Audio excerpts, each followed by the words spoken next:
It's a beautiful day in this neighborhood. On February 19th, 1968, an unpromising television program by the name of Mr. Rogers' Neighborhood quietly debuted.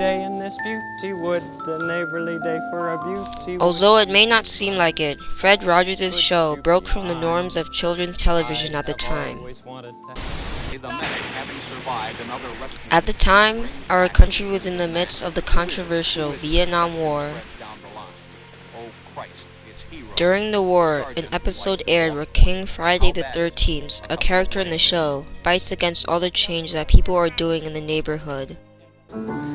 King Friday the 13th establishes border guard. King against change. This episode taught kids of change, the idea of foreign war, and border issues. Oh, it's very sharp, it's very sharp. Oh, my barbed wire is very sharp. Remember our battle cry, Edgar? Down with the changers. Down with the changers, down with the changers. We don't want anything to change, 'cause we're on top. That's right, 'cause at least you're on top. And that was just the second episode. It's a beautiful day in this neighborhood. As you can see, his show was not just to entertain, but to teach lessons and messages. It was very different from anything else, with its focus on morals and education, introducing serious and mature topics, breaking racial barriers with his teachings on inclusiveness, and by just being dedicated to aid the well-being of children. Wanted to have a neighbor just like you. I've always wanted to live in a neighborhood. Through his creativity and compassion, and his evident commitment he exhibited through his hard work invested in continuing the long-running television program that has touched us all. The national treasure and radical of Mr. Rogers has impacted media, society, and kids worldwide. Be my neighbor. Hi, glad to see you today. I shall button. Although you might be familiar with his show, you probably don't know a lot about Fred himself. So, who is he?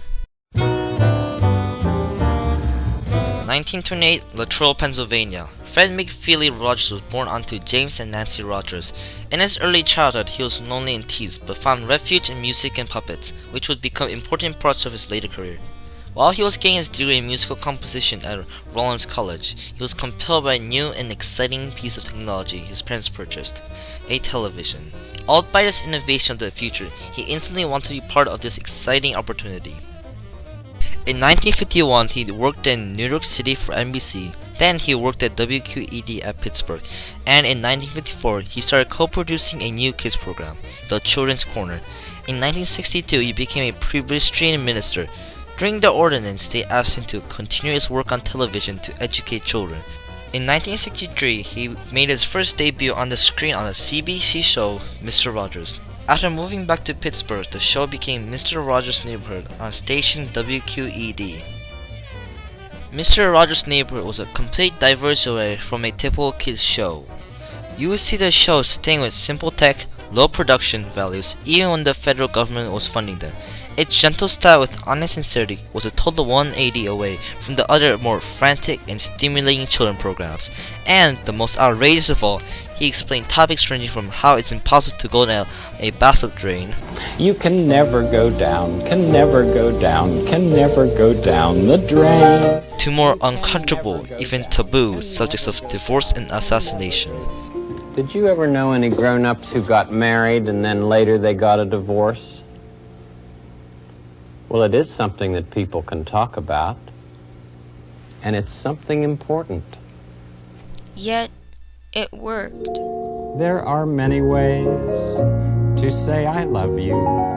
This magical atmosphere was a sanctuary for kids dealing with all kinds of problems, and it gave kids an important feeling, the feeling that they mattered, the feeling that they were loved. To say I love you. However, in 1969, the show, and almost all of public television, was nearly abolished.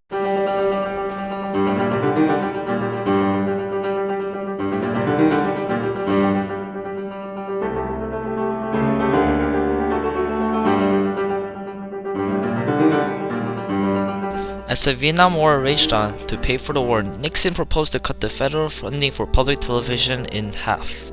On May 1st, 1969, Senator John Pastor, head of the Subcommittee on Communication, had been tired of hearing defense cases for the budget all day.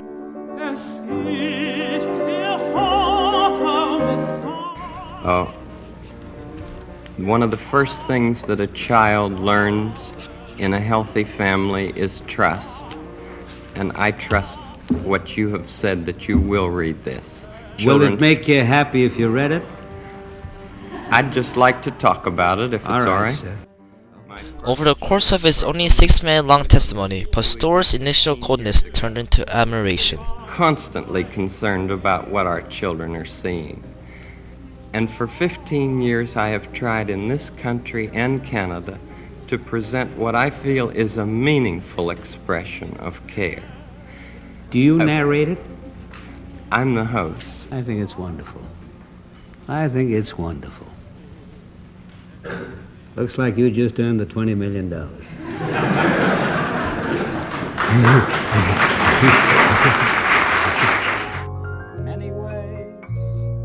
Many ways. That's right, Fred Rogers had made the best argument to save PBS and public media in general. Fred Rogers was evidently concerned about how children coped through an era of social change and divide in American history. By discussing serious and mature topics, Fred Rogers changed children's television and society's view on children as a whole.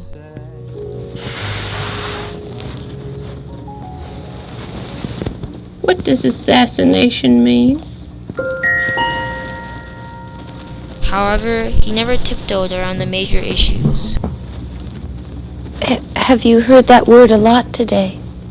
Yes. And I didn't know what it meant.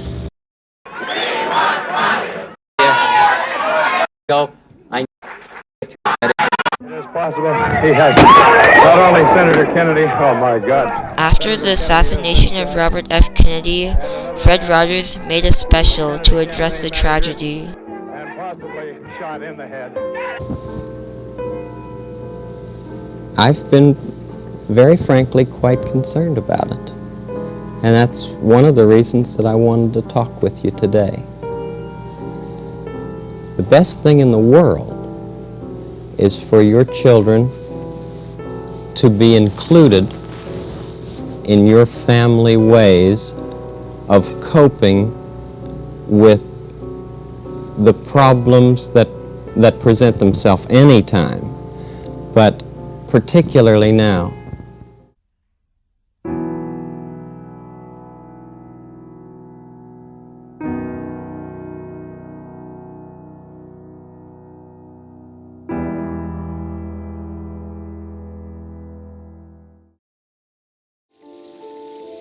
Oh, there's Officer Clemens. Hi, Officer Clemens. In another episode, Fred Rogers shares a pool of water with Officer Clemens, a recurring black character in the show. In the late 60s, although segregation was outlawed, discrimination was still rampant. For example, blacks were prohibited from sharing pools with others. My being on the program was a statement for Fred. Fred Rogers' legacy shall live on in our hearts. There are many ways to say I love you. There are many ways to say I care about you.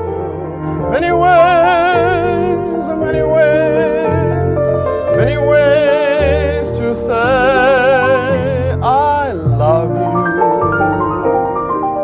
There's the singing way to say I love you. There's the singing something someone really likes to hear. The singing way, the singing way, the singing way to say